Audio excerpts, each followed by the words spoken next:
Well, Brian, we've seen Leicester City stuttering through the last few weeks. This was a pretty impressive performance today against Sheffield United. Yeah, but it was made easy for them, Nathan, for them, and in that Sheffield United looked like a fairly depressed team, losing the manager, and the word was only put out last night that he was gone, even though it looked like he wasn't going to stay around, Chris Wilder, that is, over the last week. And it obviously affected their performance. I mean, they haven't been great by any means, but 2 weeks ago they beat Aston Villa 1-0 and showed great resilience after Phil Jagielka was put off in that match with a long time to go, and they were solid, secure, and showed great desire and passion to hang on to the 3 points that day. Today they showed none of those qualities other than being reasonably compact for the first half hour of the game until they conceded, and then Leicester just ran amok after that. But they played very, very well, Leicester. Some lovely combination play between the middle and the front, and Iheanacho was in superb form, set up by Jamie Vardy, who missed a few chances, but really good performance. Every time we watch Leicester, we seem to end up talking about different players after the game who impressed. Quite often it's Maddison or Barnes or Fofana. Today it was Iheanacho and Tielemans in midfield. Iheanacho first is a player who's been around the block and been around a long time, but is still only 24. To score that hat-trick, he adds a different dimension now to Leicester. Yeah, he certainly gives Brendan Rodgers something that he will have to use the common phrase, to think about in terms of team selection. He had a reason why he obviously went to the back three. Generally, when we've seen them before, they played with a back four. The three centre-halves haven't played together. Today, the three centre-halves, Soyuncu, Johnny Evans and Fofana, played and allowed them to play the two as a front, as a pair. And Iheanacho earned... I suppose he earned a starting place by scoring in the last couple of matches, and then he scores a hat-trick today. So Brendan Rodgers, it would be very difficult for him to leave him out of the starting team in the next, I'd say, 3 games anyway. If a fella scores in 3 games in a row, you can't just leave him out if he doesn't score in the next match. So yes, I think it's another good option for him, particularly as you mentioned, the Barnes and Maddison are out and don't look like either of them will be back too soon. It's important that other players take on the role, and the fact that Vardy, by his standards, is off form. 1 in 15 for Vardy. Yeah, I would doubt he's had a spell like that since he's come to Leicester from Fleetwood, 6-7 years ago. Some attitude though. Yeah, he was great today in terms he stuck at it. He still kept making those runs in behind down the channel on the left-hand side. He put in the crosses for 2 of those goals, laid them on very well, had 3 good shots. He should have scored. I mean, Iheanacho set him up almost like he was setting him up with sympathy late on in the game. But he...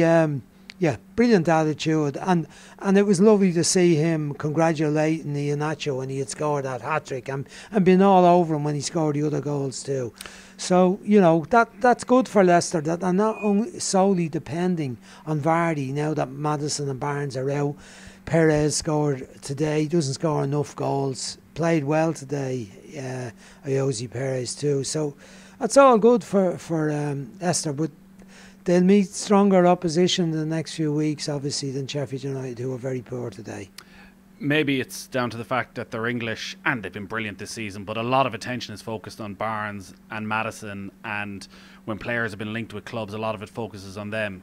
But on Youri Tielemans in the middle of midfield, Belgian international, like we were oozing about him at times this afternoon, he looks a player who has it all and he's already playing at a very high level, but could go anywhere. Yes, I would agree with you on that opinion. He is matured. He's got better. I think last year in his first season he wasn't as imposing, I think is the word I'd use now. But yet when I saw him playing for Belgium, every time I saw him playing with Belgium, the quality of the players he's playing with, you're going, this lad is really top player. He's still only 23. Difficult to get into the Belgian team with the quality that they have and the number of players they have available to them. But he's a first choice pick for Martinez, and you can see why now. He's starting to do on a regular basis, and he is playing with good players. The talk about Barnes and Maddison is understandable too, because they're both young players, and because Leicester are often a selling club when bigger clubs than Leicester City and the more traditionally successful clubs come to buy their players, there is a figure that they'll sell for. So we saw Chilwell go last year, Maguire going before that, and maybe one of these three will go or more. But remember, Maddison was at Norwich not too long ago. They took a chance on him, and they spotted the talent. They're good at that, Leicester. They're consistently signing players and replacing the ones that move on. But they're also remaining compared themselves. And I think their ambition has to be a top 4 club this season and a top 4 club on a regular basis. They only barely missed out last season after they lost the last 2 matches to Spurs and Manchester United. This year, the target has to be hang in, and could they do it in the Cup? Do I think they do? I think they'll be in a scrap. I think Manchester United will make it with City, obviously, and I think in the form that Chelsea are in and the players that Chelsea have available, Chelsea will do it. I think Leicester will be involved in the scrap with the others that are in contention. I think they've a very good chance, but they might just get edged out again this year. It's Sheffield United's biggest defeat of the season, the biggest defeat since they came up to the Premier League, and Chris Wilder isn't in the dugout. As professionals, are you surprised by that performance that they put in today? Not hugely. I think Chris Wilder was doing his best to keep a lid on how bad things were in the background. Obviously, he was trying to keep morale up among the players, given that you knew by his interviews that he was holding back and saying what he really wanted to say, which is that he feels that he was let down by the board and by the owner, and that he understood. He knew that they needed investment in the team. He wanted them to sign some players on loan in January. He didn't sign them. He wanted them to sign other players in the summer.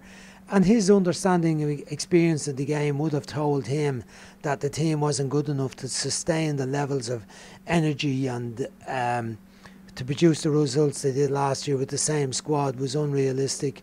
They had to get a goalkeeper because Henderson was going back. Remember, he was the one that got Henderson in the first place, and this is what the club seemed to have forgotten, that he was the one that built the team over the last few years. Yes, they had to support him in the transfer market, but he wasn't one that spent big to get the players they wanted. They invested in players who were at a lower level and gradually built a team that were good enough, and he brought the majority of those players played through the divisions for him. So the investment in Brewster and Berg were good investments. Brewster hasn't produced the results. McBurney hasn't produced results as yet. Ramsdale has done all right. He's a young goalkeeper with lots of potential. Had a great season with Bournemouth last year, and everybody thought he did well. His options to sign another goalkeeper more experienced might have been quite limited, but yeah, I think most people with any common sense in the game, looking at what Chris Wilder has done for Sheffield United, would say overall he's done a great job. They're going to go back down. Norwich went back down. They show what can be done. You stick with the manager, let him make the decisions about the squad and go on from there. But Sheffield United, it seems, wanted to put in somebody who was going to be a director of football type, who might have been making decisions about the sort of players that were needed. He didn't want to have that. And ultimately he's the one that goes, and I think they're the ones that are going to suffer as a result of him going, because it won't be easy to replicate what he's done when they do go back down. He is one of the many names, Chris Wilder, who's been put in the running for the Celtic job, and there's a story on the back page of The Sun today that Roy Keane has expressed an interest in a job that I think he turned down maybe 5-6 years ago at this rate. Can you see Keane going back in? It's obviously a decade now since he was last a manager. He had a long spell with the Republic of Ireland as assistant manager. If you're in charge of Celtic and it's a Chris Wilder, Eddie Howe with plenty of recent experience against Roy Keane with not many, how do you balance that decision? What is it that puts Roy on a level where he can be in contention? Well, I'm not sure what puts him in contention, but what would put him behind the others that you have mentioned, in my opinion, would be their recent record. Roy's recent record as a manager is a few years back at Ipswich, where it didn't end very well. There was heavy investment in Ipswich initially for Marcus Evans, but ultimately it failed, and they remained very much a mid-table team while Roy was there. So, you know, since then he hasn't taken the job. He's been assistant manager with Ireland with Martin. That didn't end very well for either of them. I don't think that time enhanced Roy's reputation as regards a club job, but you know, interestingly, I don't think English clubs take an awful lot of notice of how a manager does managing the Republic of Ireland. I mean, it didn't make an awful lot of difference to Mick McCarthy, you know, when Mick came in. But when you look at Mick's results, they weren't bad. I think it was 5 wins and 4 draws and 1 defeat in 10 games. So that wouldn't have put clubs off taking Mick. If you look at what he did in Cyprus, it might have, but it doesn't affect him. Didn't affect him, and now he's doing a great job. So go back to Roy. Is he in contention for Celtic? We don't know. They're not saying who's in contention for the job or who they're going to appoint. But I would think at this stage that if Chris Wilder was interested in it, he would be a much more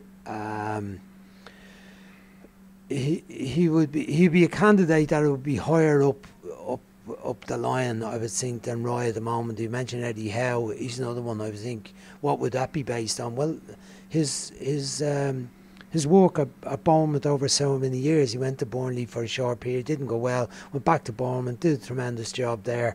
Obviously didn't go well last season. They went down a bit like Chris Wilder. Only his time at Bournemouth was more consistent, and it was a longer period of time, and the style of football was easy on people's eye. But you know, if Roy was to get the job, I'm sure he'd get stuck into it. He'd have every chance of being successful. He now has to compete with Rangers, who are at a different level than they've been for a long number of years. Stephen Gerrard has done a brilliant job there, and so Rangers would be a real competitor for Celtic now. They've got the League One this season already. Celtic have had the glory run of 9 in a row, so Roy will be going into a different situation where Celtic aren't at a good time in their history. So that's not a bad time to be coming in when it hasn't been successful, rather than coming in and following a manager that has been successful. But I don't know how that one's going to go. We saw Enda Stevens play today, had a quiet game, was on the back foot, not the marauding full-back we saw for Sheffield United last season, but at least he got through the full 90 minutes, and he's probably one of the few guaranteed starters for Stephen Kenny in Serbia in 10 days' time. This feels very similar to what we saw in October, November, with injuries already starting to pile up. Darren Randolph is out, John Egan is out, Adam Ida is out, James McCarthy, Aaron Connolly. There's doubts over Caoimhín Kelleher. This feels like a mountain now again that Stephen Kenny has to climb going to Serbia for the first game. Yeah, but you know, some of the players that you mentioned there weren't playing. They can't all play together. And James McCarthy has played very, very little for Stephen. I think the goalkeeper one is a very important one because experience. Darren Randolph has always shown he stands up on the big days. He stands up on it nearly every day playing for Ireland. You have to say he's been our most consistent player. He's had to adapt to the slight change of style with Stephen Kenny. I think there's an overemphasis on the whole thing in relation to the change and the build up from the back. I think every manager to a degree wanted to build up the back, but you look at the players you have and the opposition you're playing against and decide whether it's appropriate on the day in question. But I think that Darren Randolph has been a key player.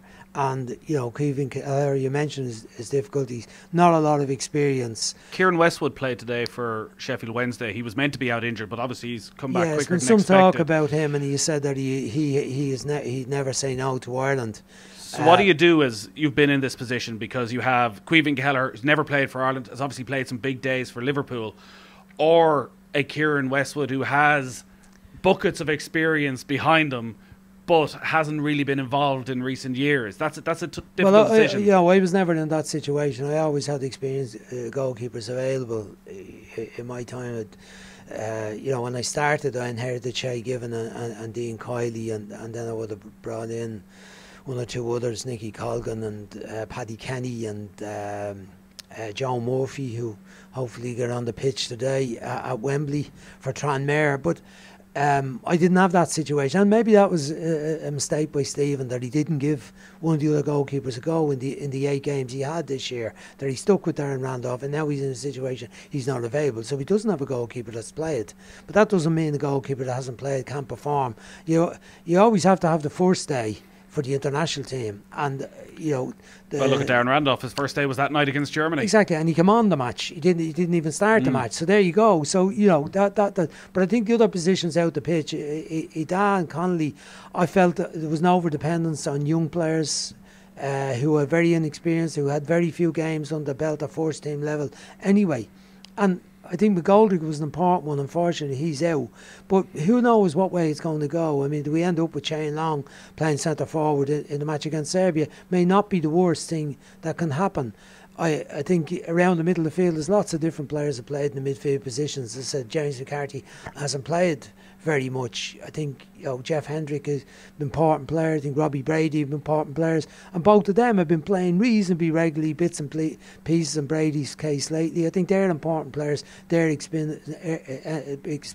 Enda Stevens important, as you mentioned today. Seamus Coleman's been getting some football, not enough, but Doherty's playing today for Spurs. He's been in and out, but playing, seems to be fit. The fact that he's playing such a big match today would indicate he's in good shape. The centre half positions could be a problem. Shane Duffy's obviously confidence, but the fact that his confidence is struggling playing for Celtic, that doesn't mean it necessarily affects him playing for the Republic of Ireland. So would you have seen that? Because we always hear players love coming into the Ireland cap. It's a different thing, obviously, in COVID times, but that where you may have watched players who struggle at club level, there's something about when they get away from that, when you get away from the stress and strains of everyday life, that there's a bit of relief of getting to the international I've seen it with players, not so much when I managed Ireland myself, but I've seen it with players before that. When I was manager of Ireland, the players who played centre backs, the likes of Andy O'Brien and Kenny Cunningham's doing the commentary for us this afternoon, they were, Gary Breen, they were playing well at the clubs. They were playing regularly. Richard Dunn, there was a lot of competition for the centre-back play. And I stuck with Andy O'Brien and Kenny a fair bit because they played well as a partnership for me. But I rarely went to matches when they didn't do well at their clubs either. Their club form was relevant to me. But I made the decision based on what they did playing for Ireland as well, playing for the national team. So I think Stephen Kenny will probably look at Shane Duffy in that light, that he's done all right for us. He's looked a bit awkward and not as comfortable in trying to play it out in the back and playing running with the ball and running into midfield and playing it out to the right back. But I think that's an area, with John Egan's injury, that could be a bit of a problem. But the good news is that Kieran Clark is playing, and Stephen has said he's seen him, and he's left-footed and so on. So I think that, while there may be problems, and you can rule out players and say, but that's the way it works for international football. It works in club football as well. But international football, you don't have control of it. You wait and you pray and you hope that the ones you want turn up on the day, and it's the last match before the players come in is the one that most concerns you. That Saturday and Sunday games, they're the ones that you're hoping that you get the call that all is clear. That's what I remember. That's the way I operated. I waited on each player to text me to say they were okay, but the ones that didn't text you, then you got worried. Then you were making the phone calls, and the last thing you wanted to hear was a phone call from the manager or a physio at a club to tell you there was trouble. But you can't control that, and you just got to make the best of it and kind of dismiss the idea that you're under strength, not make excuses before the match. After the match, if you want to throw it in there, if it doesn't go well. But you're better off just ignoring it to a degree and being delighted about who turns up and telling them they're the ones they want anyway and get on with it and win the match. Great stuff as always, Brian. Thank you, Nathan.